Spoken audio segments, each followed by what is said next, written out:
ભારતીય બનાવટના પરપ્રાંતીય દારૂનો કેસ શોધી કાઢતી પાણીગેટ પોલીસ. વડોદરા શહેરના મેરીન પોલીસ કમિશનર નરસિંહા કુમાર સાહેબ તથા અધિક police commissioner doctor Reena Patil સાહેબ તથા નાયબ પોલીસ કમિશનર ઝોન 3ના અભિષેક ગુપ્તા સાહેબ તથા મદદનીશ પોલીસ કમિશનર ઈ ડિવિઝન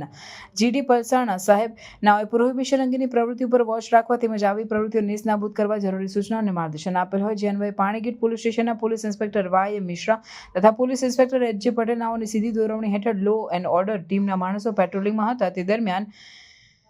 બાતમી હકીકતના આધારે મોજી કિશનવાડી સુદામાપુરી મેરડી માતાના મંદિર પાસે બે ઇસમોને પોતાના કબજાની એક ઓટો રિક્ષા રજિસ્ટર નંબર GJ06BW0735માં ગેરકાયદેસર અને વગર પાસ પરમિટે ભારતીય બનાવટના પરપ્રાંતીય દારૂની બોટલ તથા બિયર ટીન કુલ નંગ 358 કિંમત 49,140ના પ્રોહિબિશન મુદ્દામાલ સાથે પકડી પાડી Panigate police station part C ગુના રજિસ્ટર નંબર પ્રોહિબિશન એક્ટ કલમ 65E81 98 2 166 ખ મુજબનો ગુનો રજીસ્ટર કરી કાયદેસરની કાર્યવાહી કરવામાં આવેલ છે.